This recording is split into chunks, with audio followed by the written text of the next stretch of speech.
बहुत बढ़िया माहौल है जी, एक तरफा माहौल है। किसका है? और भारतीय जनता पार्टी का। मजाक कर रहे हो हमारे साथ? दिख रहा है? कैसे है माहौल भारतीय जनता पार्टी का? ये कुछ देख कारण लो, तो बता दीजिए। चारों तरफ देख लो। नहीं, ये तो दिख रहे हैं अंदर बाहर सब। नहीं, चारों तरफ क्या माहौल है? हिसार एक विधानसभा तरफा माहौल है। पिछली बार 3,30,000 से जीते थे, अब की बार 4 लाख पार है। पक्का 4 जून को आपसे बात करेंगे। आपने 4 बहुत जून बड़ा को दावा आप किया। करना, बात बिल्कुल करना। यही और बाकी आपको। और विधानसभाओं में गए, वहाँ पर भी क्या देखिए, माहौल? मेरी ड्यूटी 20 वार्डों में है। 20 के 20 वार्डों में हम जीतेंगे। नगर निगम के 20 वार्ड हैं जो 148 बूथ भी है। 148 बूथ हिसार विधानसभा के हैं। 233 बूथ नगर निगम के हैं। तो नगर निगम नगर निगम के सारे बूथों में हम थोड़ा सा जीतेंगे। भी आता है। सभी बूथों में हम जीतेंगे। सभी बूथों में जीतेंगे। 233 के 233 बिल्कुल जीतेंगे। ये मोदी जी की कार्यशैली, मनोहर लाल खट्टर जी का कार्य है।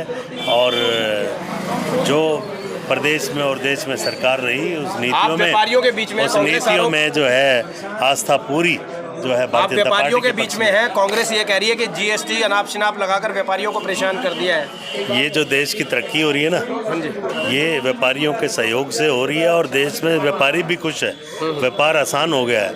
जिस व्यापार, आप देखिए, आप कितना सड़कों से सुगम रास्ते बन गए हैं, कैसे आप हवाई यात्राएं कर सकते हैं, कैसे आप रेल मार्ग से वंदे भारत तक ट्रेन, आज एरोप्लेन जैसी सुविधा ट्रेनों में उपलब्ध हो गई है। किराया तो बहुत महंगा है, महंगाई बढ़ गई है, आम आदमी के पास पैसा नहीं है। अब आप विकसित भारत की तरफ जाएंगे तो कुछ ना कुछ तो होगा ही।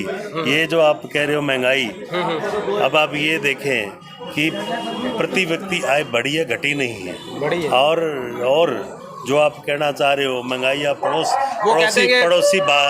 पड़ोसी देशों में जाकर देखो, जहाँ पर आटे के पीछे लड़ाई हो रही है, यहाँ आटा मुफ्त मिल रहा है। तो आप उसका कंपैरिजन कांग्रेस से कंपैरिजन करेंगे तो हम बहुत आगे हैं। कांग्रेस कहती है कि नरेंद्र मोदी आंकड़ों के बाजीगर और जुमलेबाज है। कांग्रेस का 65 वर्षों का कार्यकाल, और जो उन्होंने देश को पीछे धकेला, और हमारा जो 10 वर्षों का कार्यकाल माननीय नरेंद्र मोदी जी के नेतृत्व में बहुत कहीं आगे है।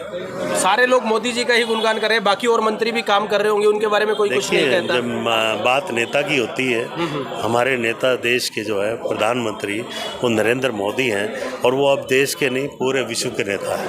और जिसको पूरा विश्व एक्सेप्ट कर रहा है, वो हमारे लिए बड़े हर देशवासी के लिए गर्व की बात है। मोदी जी आपके लिए देवता है, हमने मान लिया। लेकिन कांग्रेस ये कहती है कि नरेंद्र मोदी जुमलेबाज हैं, आंकड़ों के बाजीगर हैं, आंकड़ों के साथ खेलते हैं। देखिए, ये जिनके पास कुछ नहीं है, वो डमरू बजाने के लिए रह गए, उनके पास और कुछ भी नहीं। अब आप ये देखिए, कोई मुकाबला है जिसको ये नहीं पता सोने के चम्मच लेकर जो पैदा हुए, वो लोग भी मोदी जी जैसे देवता आदमी का वो बारे में बोले अच्छा नहीं लगते। और आज नरेंद्र मोदी तपस्वी आदमी है वो, और जिसने देश के लिए सब कुछ किया है। आज अब ये बताइए, कौन सा नरेंद्र मोदी के बाद जानते हैं आप नरेंद्र मोदी का कोई परिवार का प्रधानमंत्री बनना? आज गांधी परिवार का तो एक ही बस वो चला आ रहा है कि सिस्टम में एक ही कि फ्रेंचाइजी आगे उसी परिवार की ही जानी है। लेकिन यहाँ ऐसा संभव नहीं है। यहाँ किसी भी समय किसी भी कार्यकर्ता को मौका मिल सकता है। ये आपने देखा है, हरियाणा में भी देखा, मनोहर लाल जी का नायब सैनी जी को रिप्लेस किया। जैसे आपने राजस्थान में देखा, मध्य प्रदेश में देखा, छत्तीसगढ़ में देखा। तो किसी भी कार्यकर्ता को जिम्मेवारी जो है, जो योग्य कार्यकर्ता है उनको मिल सकती है। ये भारतीय जनता पार्टी में ही संभव है। कांग्रेस कह रही है, जेजेपी कह रही है कि अल्पमत में आ गई है हरियाणा सरकार, हम इस सरकार को गिरा देंगे। देखो, वो तो रोज ही गिराएंगे, वो तो उनके पास और कुछ नहीं है, वो विधायक नहीं है उनके पास। अब आप खुद देख रहे हैं कि जेजेपी के साथ विधायक इकट्ठे होकर भारतीय जनता पार्टी का समर्थन करने की बातें कर रहे हैं। तो ये बहुमत सिद्ध करने की बात आएगी तो बहुमत का आंकड़ा हमारे पास है। एक बात हम देखते हैं कि जो कांग्रेस के कार्यकर्ता नेता की अपेक्षा बीजेपी का नेता और कार्यकर्ता होमवर्क पूरा करके आता है, बोलने में बड़ा माहिर है। क्या कहते हैं? देखिए, बोलने में नहीं, सच्चाई को बोलने में समय नहीं लगता, बनावटी बातों में समय लगता है। जो सच है हम वो बोल रहे हैं, इसलिए जनता एक्सेप्ट करती है। धन्यवाद हमसे बात करने के लिए।